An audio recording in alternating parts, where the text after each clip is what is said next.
Hello, and thank you so much for sticking with us until our mid-season break. Hello, Elżbieta.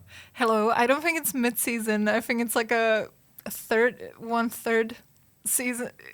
Thank you for sticking to our third season. Yeah, whatever. They stuck with us, and now they're at this point, and so that's a reason to feel grateful, I would say. I just wanted to curb the expectations that we would wrap up the story within the 8 episodes. That's not going to happen. It's not mid-season. That's a good point. That's a good point, yeah. No, we're just taking a short break right now. Yep. And reading through your comments probably, and hopefully everything is working and you're having fun, at least as much as we did when we were working on this stuff. And that's kind of the reason why we are here today, because we were thinking that it could be nice to use this third of the way season break to talk about us, because it's an interesting topic. I mean, who are we, what's happening with us, and also how we are creating the episodes, right? Yeah, it's going to be a little bit egocentric episode. So it's not about history, it's about us. Yeah, our history. I mean, Elżbieta, this is the age of the influencer, you have to cultivate the interpersonal relationships with your viewers and stuff. So. Oh, that's true. Well, as we learned in first bonus episode, you might know that we are both studied marketing. Yes. You're master. I'm not master. I'm bachelor. I'm actually also a bachelor, and then I have a master's degree in journalism. Journalism, yeah. So we're bachelors. Yeah. And so you already know something about us. You probably already know more about us than we know about you. That's true. So also who you are, why are you actually interested in Bohemian history? It's quite a niche topic. We are aware. Yeah, I think that is one of the biggest worries when we were working on this podcast, which was from the beginning, the whole concept for it was it's going to be in English and it's going to be about Czech history, which is so niche, it's painful. Because I think if we picked Polish history, it would be way better, because obviously there's Poles are all around the world and there's so many of them, and I think we would had probably bigger audience. German history, we should have it as a German history and not Czech history, maybe, but it's a bloody heart of Europe. So heart of Europe is kind of yeah, that's the point behind the name, if you didn't already figure it out. I don't know, is it like Czech people who call their country the heart of Europe, or is it something that people from other countries call us as well? I'm sorry to listeners. That was a big sigh that made some horrible noise. I think it's definitely a big staple for Czech Republic. I think it was a part of some campaign when they were tourism, you should go to, how you have all these countries and they have their a motto. So it was a motto, something like heart of Europe or something. But I do think that maybe my expectations, I wouldn't be surprised if Slovaks are heart of Europe. Austria is kind of heart of Europe, isn't it? Yeah, Germany also, honestly. Poland, Luxembourg, I don't know. But Andorra. I think it is definitely a very common phrase in Czech language. Yeah, I mean, we are kind of stuck in the middle. We have no sea, just a bunch of neighbors who are kind of more important than us, mainly. So yeah, it's a bit of a complex, I think, inferiority complex, maybe, which we are compensating by calling ourselves, we're actually the most important. Yeah, we are the heart. Exactly, the beating heart of all the world, basically. Okay. Speaking of beating heart of this podcast, that's us. Yeah, that's my us. segue. Pretty good segue. Betka, we already talked about in the very first bonus episode about our passion for history, but we didn't necessarily talk about our credentials. And that's for a good reason, because I, for one, don't have any credentials apart from, wanting to study it at some point in my life. You actually are a student of history. Yeah, well, so like with this whole podcast, Yeah. I was like, oh, wow, history is really fun. God. And I was like, oh, and like learning about all these things and read all the books. I love it. Stop this voice. Stop this voice right now. Have some self-respect, woman. That's just me, Elizabeth, who had this insane idea that on my it's like my midlife crisis is coming. I'm gonna be 40 in 2 years, so I was like, I don't have money to buy expensive cars, so instead I'm gonna go to study because we live in a country where it's for free. So yeah. Yep. That's really nice. That's very nice. So the only thing that holds you from not studying is, it's like your will. And it takes time and effort, obviously. Effort. Yeah. So you're studying history concurrently with working on this podcast, which leads to some fun situations, such as when you have an exam from the and the topic is the exact same thing we're working on right in that moment. So that's nice. That was very nice. And I'm so glad that I scored well, because I would be so embarrassed if I got it wrong. I mean, great. That would be so bad.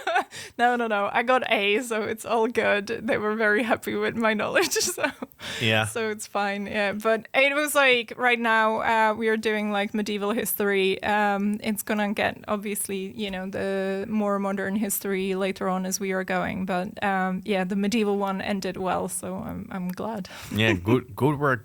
Good work, Elżbieta. We already said that you are the main researcher, that you're the one who actually reads the books and stuff.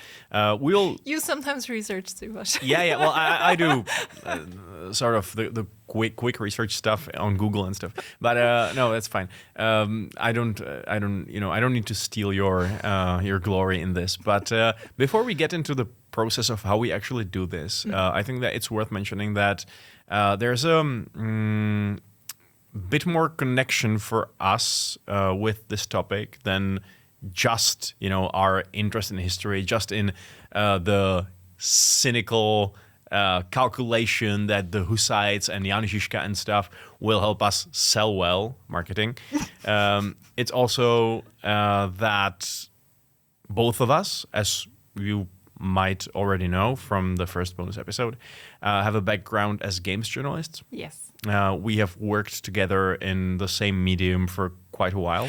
Yeah, I think maybe let's take a little deep dive into our history. Yeah, I mean, the way I'm speaking about the reason I'm speaking about it is obviously because this podcast is this season is greatly interconnected with what's happening in the video game Kingdom Come Deliverance and its sequel. We've played it, we like it, and it was another reason for us to, want to dive into, the history of it. I think, but also it kind of I remember that we had a little aha moment. It's happening at the same time because obviously Kingdom Come Deliverance was announced for ages. And we were working on it, and they announced it. I think they announced it when we were already working on the podcast. Well, the sequel, you mean? Yeah, the sequel. Yeah. No, we are not working on it that long. Yeah. But the sequel one. Yeah, and that was oh my God, yeah, we could actually tie our release with the release of Kingdom Come, because that was one of the moments where we were thinking oh yeah, that might be marketing opportunity. Marketing opportunity. Well, that might be a moment where someone who never heard of Bohemia actually has some interest in our history. Yeah. And as you know, those things are we are talking about.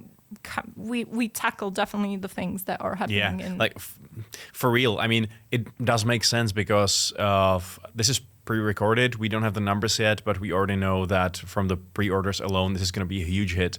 And I mean, I don't think there ever has been a cultural export from Czechia as significant as these games. So, it's what it is. And It worked out nicely. Yeah, it worked out nicely. Yeah, but I wanted to go exactly to our history because let's talk about us. One thing is Kingdom Come, but I just want to say that because I started to host a TV show here in Czech Republic about video games, and it was 2011. That's how far we were going. Mm-hmm. And I think like 2 years later or something like that, I became also editor-in-chief for it, which meant like I was handling like what is going to be in the show and like who's going to write there. And then I got an email in my mailbox from this guy, and he was like, "Hey, I'm a young student. I need only an opportunity, and I will fulfill my dreams." Because I always wanted to write about video games. I loved video games. When I was younger, my parents didn't really want to let me play so much. So obviously, I liked it all the more. And I love writing and speaking about stuff I like. I've done it my whole life. So I really wanted to try it out, and it happened. Well, but before it happened, I ignored you for how long? I mean, good things are to be waited for, you know? Yeah, I do feel bad, but at that time we were like looking for new authors, and it didn't go well. Like a lot of people who messaged me, it was really unusable, and it was bad, and it's like it's hard to tell, obviously, like if it's good or not, and like you have to spend time to actually read what the people wrote. Yeah. And at that time, I was so tired of all these emails. So when you messaged me, I was like, oh my god, it's gonna be bad again, and I didn't want to read it for ages. And thankfully, you messaged me again. And I forgot that. Yeah, you messaged me again. I do remember it because I feel bad. But you messaged me again. I was like, okay, I'm gonna check it. And then I was reading it and I was like, oh my god, this is amazing. And I wrote to you like, why didn't you tell me that you were actually writing well? Yeah, it should have been the subject of the email. Yeah. I'm actually decent. Yeah, and we worked together on that show for years. Yeah. How long was it? 6 years together, I think, something like that. Yeah, And then I left the show. You left with me for another show that didn't work out. Nope. That was, Let's not talk about that one. Yeah. I mean, sometimes you try new things and they completely fail. Let's hope it's not the story of this podcast as well. But it worked out in the end. We met again in a different job, also video game related. Everything is video game related so far that we mentioned. Yeah. And it was like on this website, we worked together, I think, for 2-3 years, something like that. And we did like some podcasts on that website. We did some videos. And and it was during that time when we worked there where I got sick, and you messaged me again, and you were like the classic, like, oh, what can I do for you? And I was like, Vasek, there is one thing that you can do for me. We can do this, my one big dream of mine. And it's to do a podcast about history in English. And that's how it all started. Yeah. I thought you'd like, a hot soup or something. Yeah. But sorry. Suddenly, a couple of years later, I'm here. No, but I really appreciate that. One thing about me and my like motivation and stuff, sometimes I feel like I have trouble finishing projects that I come up with. And I have the same. It's good to have the leader who drives you, the person who drives you forward and like actually insists on you doing something and stuff, and that's you in this instance. So that's really good. It's so funny because I have so many projects that I start, never finish. This is like one of the projects that it just like, I think we clicked so well on this, and like we are very similar in like a lot of bad stuff similar, but like surprisingly, despite that, we are capable to like keep pushing. And even though we worked on it for a year and a half at this point, I think, like the actual like somewhat like regular work on this, which is insane how long it took. But I hope you can appreciate it. I hope that it's like you can tell on the episodes that it's not something that we would just spend like a little time on. Yeah, I mean, we were learning all the time while working on it, right? I mean, the creative process we actually use now is so much different than what we did before. And everything is easier now also, I would say, and quicker. Slightly. It still takes time, but yeah, I think we are definitely quicker. Yeah. And we found some rhythm. I was like surprised with, like, right now we are on episode 8 that we finished. Writing. Yeah.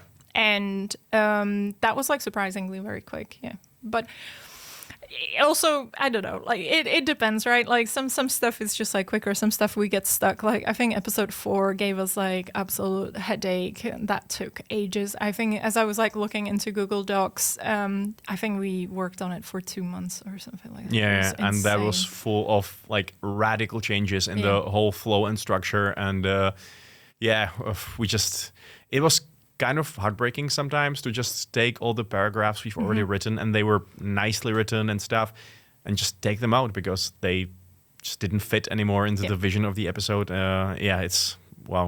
Sometimes it's tough, but in the end, I think it pays to be ruthless in this because we do want to make it the best product we can, right?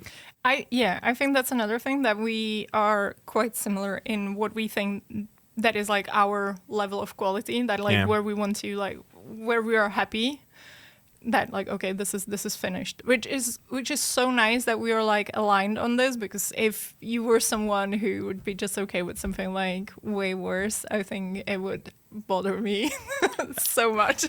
At the same time, one of us could be like a real perfectionist, and then we would get nothing done, because sometimes you just have to move on and say, this is good enough. I mean, I struggle with this still, but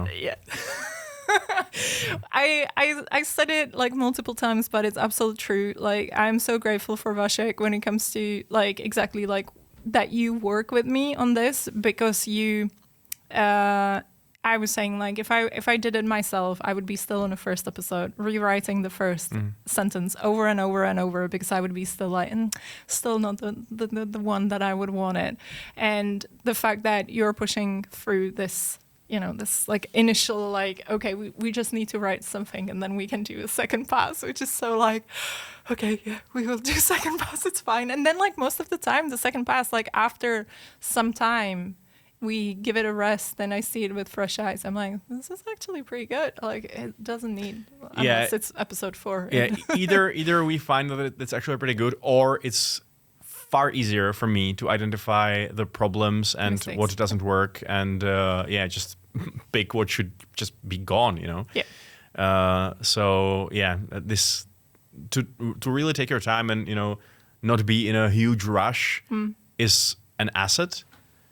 As you can, we just told you that we are not quite finished with the writing process or the recording process as we're releasing the series, even though this is pre-recorded quite far in advance. But still, from now on, it kind of does mean that there will be more deadlines, and we will have to maybe, just get used to that. Yeah, also, I don't know, I think it's like part of it. Like, we obviously hope that, this show is gonna, generate at least some of income. Like, it's not that, like, we want to live off this. Yeah. I think we need to be realistic. But it would be nice to be somewhat compensated other than just, some views. So I don't know what's the situation right now on our Patreon. And if there are 2 people, which is like my husband and your girlfriend, we thank you so much. You are lovely, and thanks for the support. If there is more people, it's amazing, and thank you for making it happen, because it is taking as much as we perfected it. It's still taking an insane amount of time. And we are obviously aware of the fact that there must be limitations in what we finally put out. I mean, only like just the fact that none of us is a native English speaker, and sometimes I guess it can influence the quality of the writing. It definitely influences the way we talk. So. I mean, I wouldn't be surprised at all if someone just found us unlistenable to because of our accents, Oh, yeah. So if you're still here, even though this is obviously just the way it is, it's also amazing because we discussed for a little bit if we wanted to hire an actual English speaker with a professional basically to do this for us. But then, I mean, one of the points of this show is that we're doing these bonus episodes in a personal way. Yeah. Talking with each other, and that would be completely lost if you didn't know and hear our voices, I think. Also, I think it's good that it's authentic. And I know that accents can be sometimes annoying when you're listening. And I know, for example, the way how I pronounce king, which always sounds like someone has a king. Kinky. I can imagine that, it takes time to get used to it. But it may, just throw you off if you're listening and suddenly you hear wait, what? What is talking about? No, but I think that we're picking this, picking these little weirdnesses off quite successfully. I mean, it really helps that, your husband is actually a native English speaker. Yes. So when we're not quite helps. sure what's what, or, the pronunciations or the accents or whatever, that's a big help. Yeah. So thank you, Brad. Yeah, thank you. Also for the subscription, obviously. Let's hope you have one. So yeah, that's the English. Also, yeah, it's quite funny that we're working from Czech sources, right? Because mainly Czech sources, and sometimes there is this struggle of how the hell do we translate something. Yeah, there's that's one thing. It's weird words that we have to find because it's just something what the hell is that? And translations of names, we had a discussion on it. Maybe it's already in the comments. We sometimes use Czech, sometimes German, sometimes English translation of the name. We just take it as it goes. How we feel, to be honest. It runs on vibes. It's not it's not much of a method. I guess that we're trying to use the English name if it's well established. For example, John of Nepomuk is actually someone who has his own Wikipedia page and stuff. While when it's a person that is not as ingrained in the Anglophone cultural sphere, we tend to use the Czech name because, for example, Jan of Jenstein and John of Nepomuk, they are both called Jan in Czech, right? But we're translating them differently, or rather, we're translating one of them and the other one we keep as it is. But yeah, that's, for me, the reason is this, that, John of Nepomuk actually has a presence in the minds of, English-speaking people already. Yeah, definitely. But then, Jan Hus, we decided to call him Jan, right, instead of John. It's just, it really, it is a little bit, somewhat exactly how we feel. I know that I can't remember what was the name, but we had some name that had, it was Jakubek ze Stříbra. Oh, yeah. Yeah, which is Jacob of Mies in English. And we had a discussion, if it should be Jacob of Mies or Jakubek ze Stříbra. And then we landed, or you had a good point with, it should be Jacob of Mies because at least it's, easier to listen if you are not Czech, because Stříbro, it's obviously. Yeah, and I feel using some of the Czech names, they just sound like a garbled bunch of syllables that don't tell anything to anyone. And it feels acceptable in a main character because quite soon everyone will remember, who is listening to us or watching us, who Jan Žižka is or who Jan Hus is. That's fine. Yeah. But then these side characters, it's better to use English or German, because sometimes the historical sources, even in English, you can find Anna of Schweidnitz as written as is with a German name or place name. A lot of the time we reach for the German name, exactly, for example, Kottenberg, right? That is a German name for the city, it is Kutná Hora in Czech. Yes. But But first of all, it was like a city with like a German majority, and also like we aligned it with Kingdom Come because like all in Kutzenberg. But I just remembered also last thing for the names, like Jost. We decided to have Jost instead of Jobst. Jobst. Because Jobst just sounds silly. Sorry. Yeah. So as you can see, case by case basis. Yeah, exactly. Vibes. Yeah, vibes. Exactly. All right. Do you want to perhaps talk about the actual creative process we go through? Oh yeah. Because it's something we have been working on for quite some time. It has been changing. At first, we were thinking of just splitting the research equally, basically. Yeah. Like one of us reads something, the other reads something else, or we both read the same thing, and so then we know what's what. But that quickly proved untenable because I didn't have the discipline to read all that stuff, I guess. I think like part of it is also like I think I have that little bit of control freak in me, and like I really didn't like the idea that there would be some parts that I'm missing and like you should fill me, and I would feel like I don't know if it's like if it's up to my standard. Oh yeah, Bitka, your standards. Very high. That's good. Sorry. No, that's good. But like, yeah, I think like I like it this way. That like I'm fine with it. I don't hold it against you. That like because like it is split very equally. I think the work on the. Yeah, I think that the roles are basically that you are the main researcher and I'm the main writer, even though we both dabble in the other job as well, obviously, because, I mean, you have to. I have to know, well, as much as possible about the topic. You obviously have many points about the way it should be written. But the majority of time, what you're listening to during the regular episodes are just like Bitka's ideas and knowledge, and my words that I express them in. Yeah. So that basically the actual process is usually that Bitka is just writing what should be there. Yeah, that's the process that we have right now, and that works the best. Yeah, like making a list of notes. Yeah. Like this is how the story was. Like these are like somewhat beats of that story, and sometimes it's also like it's a mix, right? Like sometimes it's just notes where like I'm like writing you like, oh, and this happened. Like it's probably 2 bonus episodes. It's just really cool. Yeah.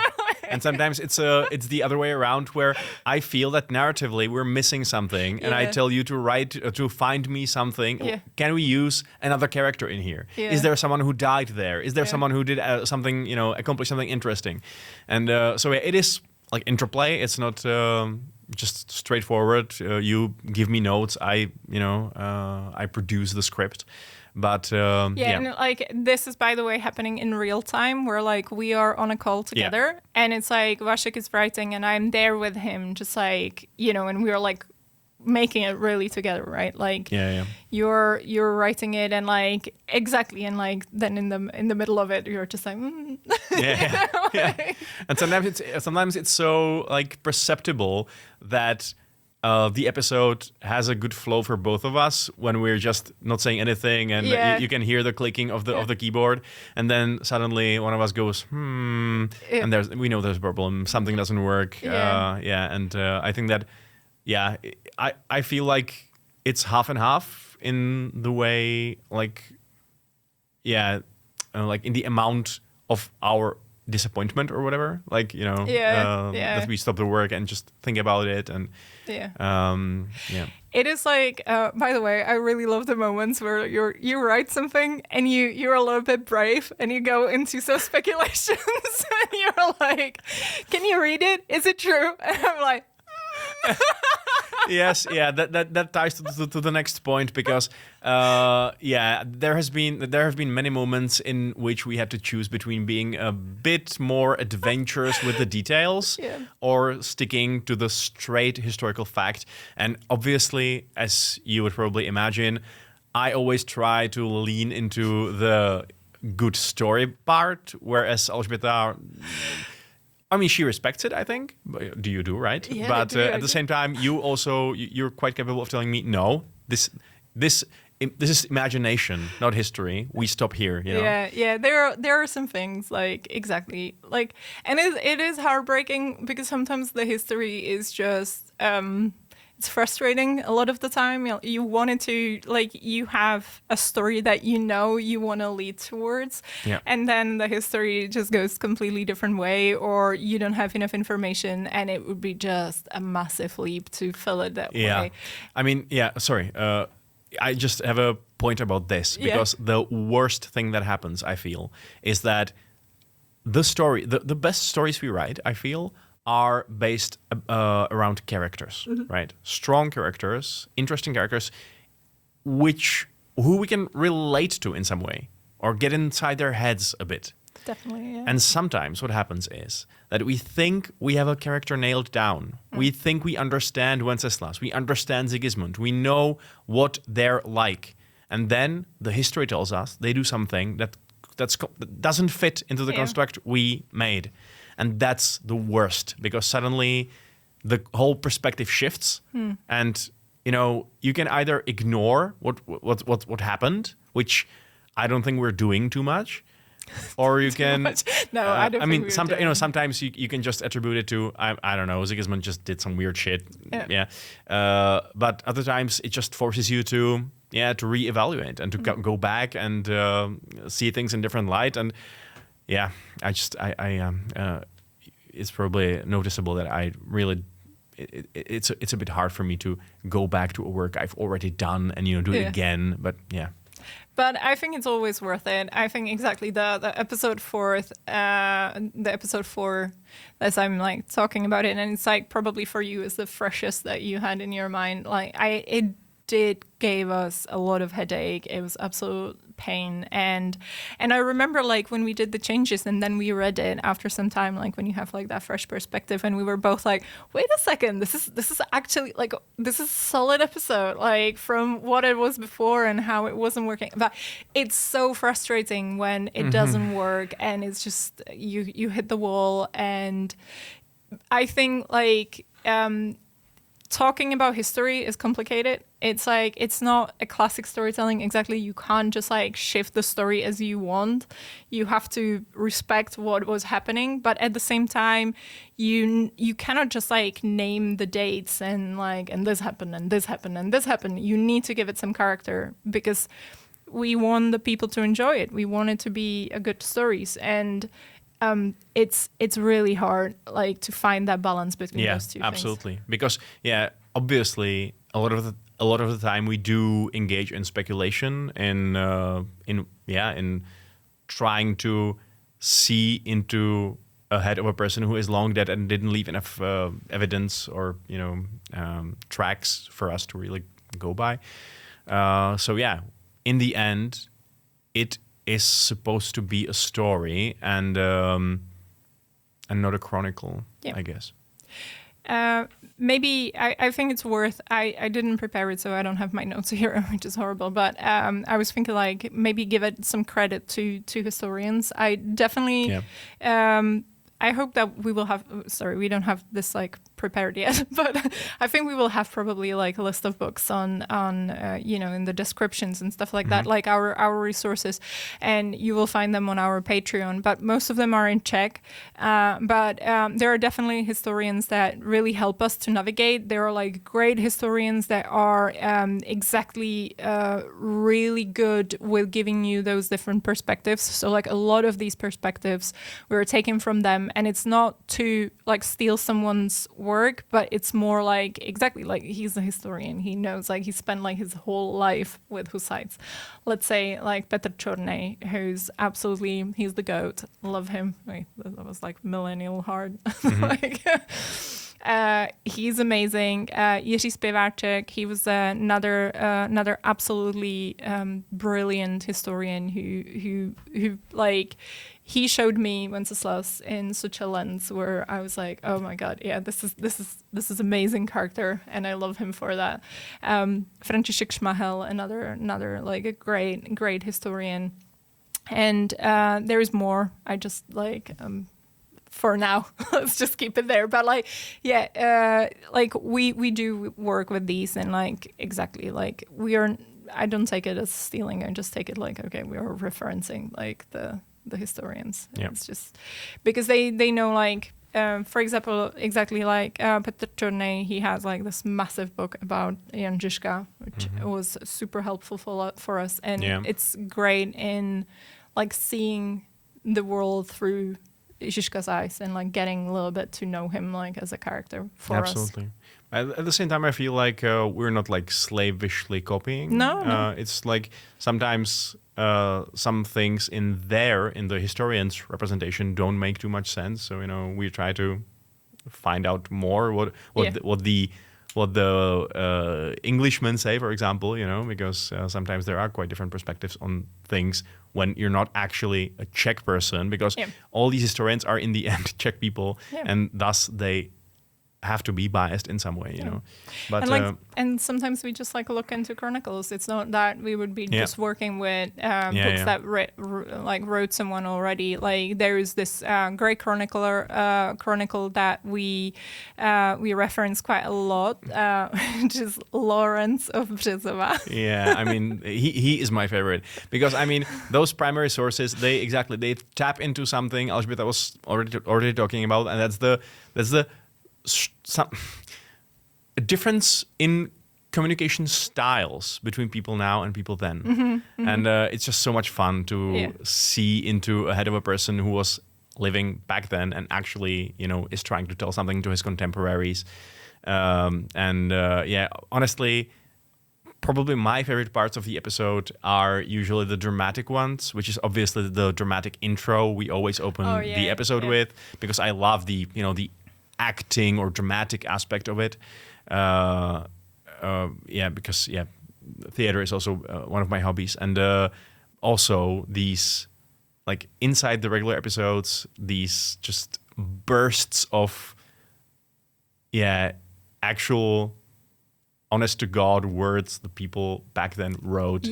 Either Charles IV and his letters, or Lawrence of Březova and his chronicle, or, you know, any sort of or exactly like when we had that, like, I don't think that we have exact quotation from Bonifacio de Lupi, the Italian diplomat, but we definitely, like, there are like huge chunks that we were taking from the primary source, and it's always fun to like it, because that is the window to that time, right? Like you can like sense like, okay, this is how people talked, and even though exactly as we talked, like they were like overly dramatic so many times, it's just great. Yeah. And there was one thing about what you were talking. Oh yeah, the dramatical intros. I wanted to say, like, when it comes to those, like a lot of the time we are trying to what we were portraying. We were trying to portray what was actually, like, as much. We gather as much information as we have. When we have some blank points, that's where we are filling. So what you're getting in these like dramatical moments, I'm like trying to figure out if we have a scene which was completely. I don't think we have a completely like made up, not made up, but like, oh, we had like so little. Complete conjecture. Yeah, I don't think we do either, but we do add details that are just impossible to know. Exactly. And that's because the drama demands the actual emotions, the actual words, direct speech, which this is our invention. And I would say that the regular length of the episode, I think I would stand by its, general faithfulness to real history. Yeah. The intros are a bit of introduction to the topic, and are not meant to be taken as a lecture at all. No.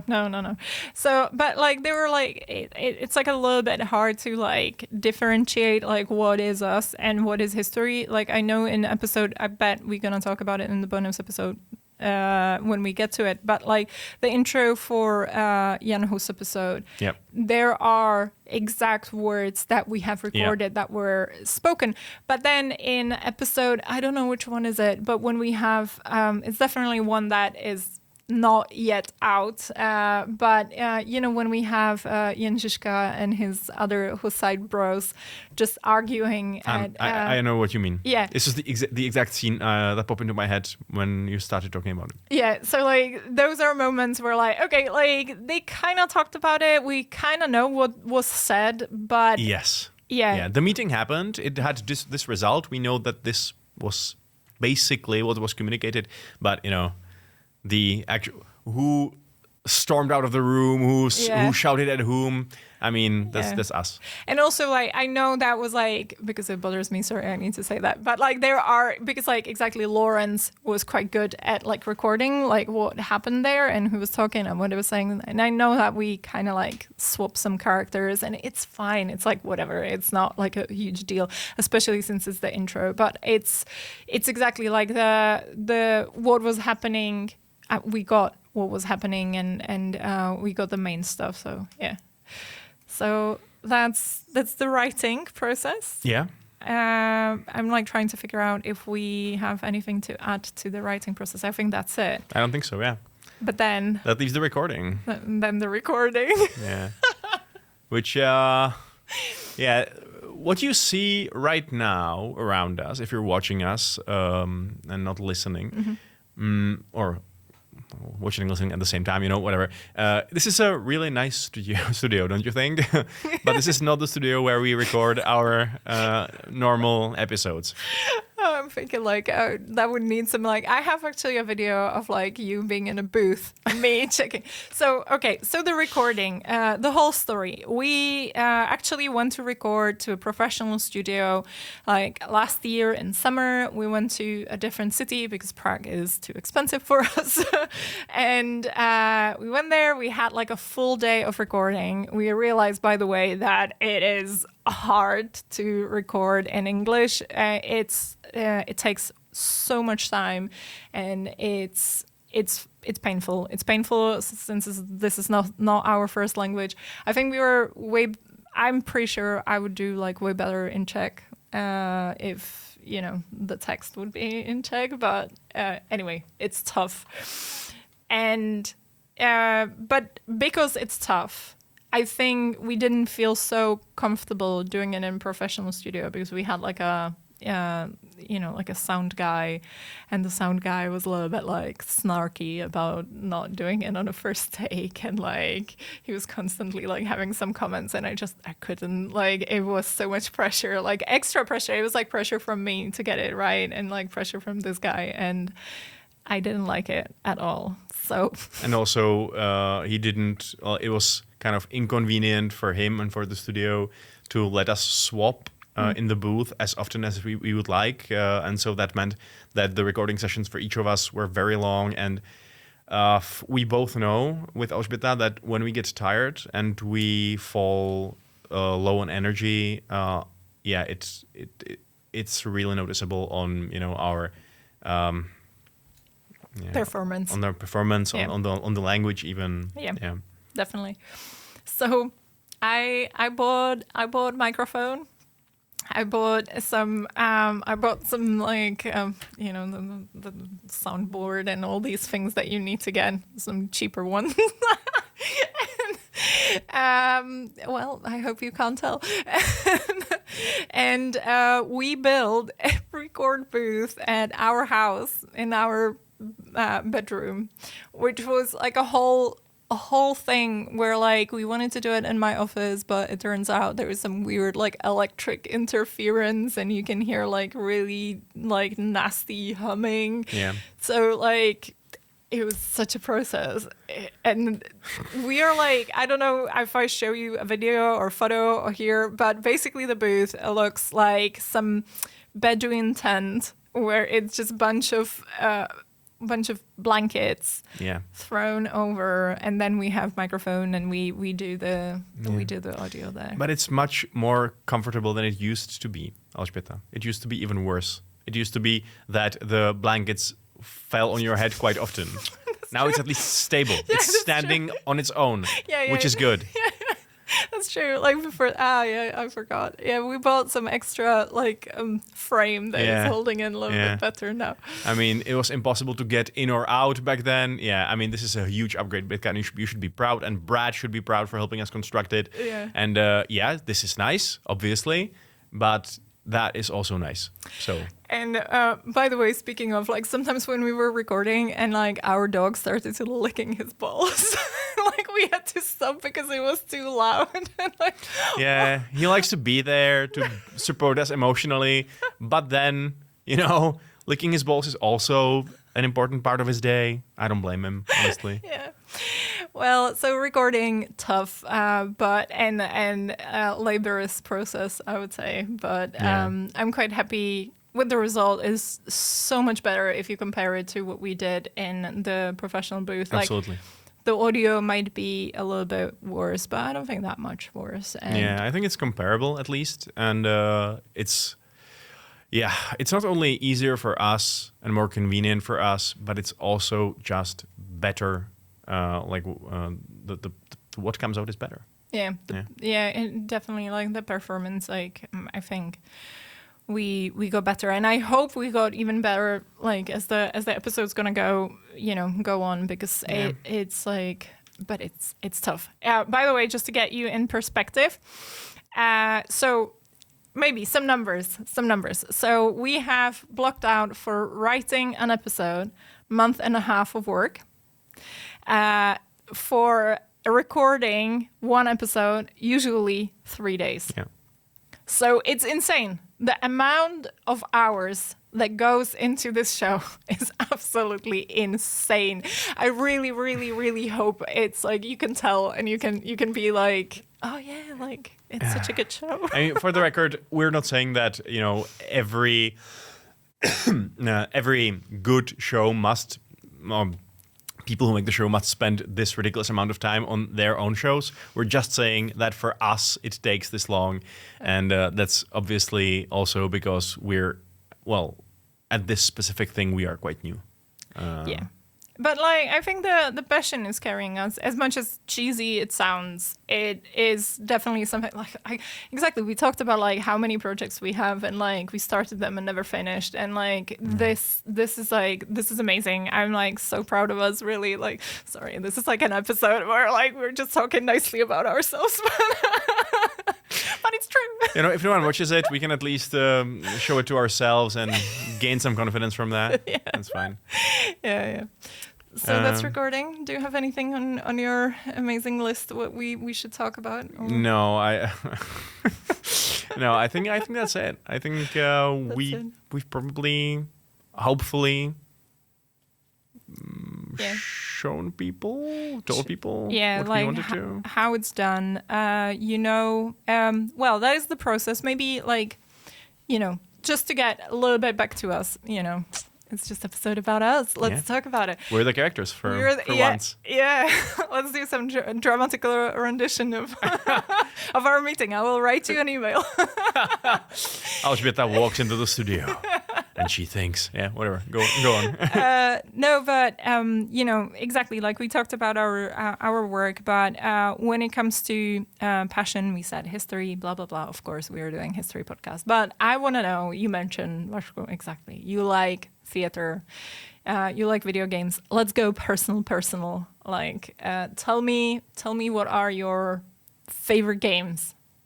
Oh God. Yeah. What? Oh, you're not prepared. Oh my goodness. Okay, well, from the top of my head, I like RPGs. So I would say I love Baldur's Gate 3 from the recent ones. From the older ones, I love Planescape Torment, which I think is an absolute gem, and it has an updated version, so also great. Medieval Total War as well. The second one, obviously, for strategy games. Yeah, nice. That's it. Nice. Do you also want to tell me your favorite games? Well, since you're asking. Yeah. No, I'm super boring. I'm the most mainstream person ever because my favorite games are Last of Us, obviously. That is very top. I think BioShock Infinite. That is my hot take because that is a hot take. Yeah, because it's BioShock Infinite. It's not the first BioShock, and it's controversial. And it's controversial. I do enjoy. I know it's a very flawed game. I'm sucker for flawed things. So. Oh my god, you found a way to connect it to Wenceslas. Yeah. Amazing. So BioShock Infinite, what else? No, there is definitely something like that God of War, the new one, but from 2018, not the newest one. That's like quite a distinction because like God of War Ragnarok, didn't hit the spot as much as the first God of War 2018. I think was it 2018? I'm not sure. Then it's like Mass Effect. Yeah, I'm a big hater of Mass Effect 3, so I only like the first two. Yeah. And I don't know. Those like classic games. I really loved, the Assassin's Creed Black Flag, specifically Black so Flag, much fun. because it's so good. And I never liked pirates as a theme for a story or whatever, and I thought it's gonna be horrible, and I was a hater before it came out, and then it came out and I was like, oh my god, this is the best game. Yeah. And if you're looking for under the radar recommendations, I would recommend a game in which you actually play as a historian and an archaeologist, and that's Heaven's Vault. If you know it, it's a great game. It's a really small indie game in which you just travel around a weird star system or whatever, and you are trying to decode languages and find out the history of the world, and that's it, and it's great. Nice. So yeah. Well, I think we will definitely have in the future an episode where we'll be talking about Horizon Media, and absolutely. The video games obviously are going to be a part of it. If you're not into video games, we're really sorry. Normally we were keeping it out of the show and trying to keep it very much on that history track, but at the same time, it is a huge part of our lives. Yeah. So it would be a shame to miss it. And obviously, Kingdom Come Deliverance, we are planning to do some special about it too. So stay tuned for that. That's happening. Yeah. And one more thing, because I want to promote you a little bit, even though you're doing it in Czech. Why not? You also have 2 other podcasts. You're a podcast god. Yeah, it's my main income actually in doing podcasts, and I do 2 podcasts in Czech. One of them is about English football or soccer, about the Premier League, and the other one is about Tolkien, about the Lord of the Rings. So that's my other passion, and so as you can see, that I have a feeling that. British people or English people tend to do good stuff. Good stuff, yeah. Be it Hobbits or Manchester United, No, you can't tell the club, I don't know. There's going to be people who will be like, oh my God, he loves this club. And then... Yeah, they'll laugh at me because United are awful right now, but that's fine. Okay. Let's not go there. Yeah. All right. Well... Okay. I think exactly. If you have any more questions regarding the show or regarding us, we are quite open, so you can ask us everything. Maybe not medical advice. And okay. I think we live quite responsibly, but yeah. Yep. Anyway, all right. So, as you can see, we are getting towards the end because our performance is dropping. It's getting late. It's fine. No, but thank you so much for sticking. Thank you very much for watching us. Yeah. If you are not our supporter on Patreon, because I think this episode is going to come out on the public one. I think so. Anyway, we'll see. But if you're not part of our Patreon group, and if you didn't spend your groschen, then please, it would be really nice. I want to be like Vasek and live off podcasts. It's the best life. So that would be really nice. And see you next time. It's going to be another bonus episodes because we are still on break. Yeah. And then we will see. All right. Okay. Bye. Bye. A big thank you to everyone who's helping make this podcast happen, especially to Bohumil Červený and Martin Baláš, our Jan Žižka's own patrons. Thanks so much, guys.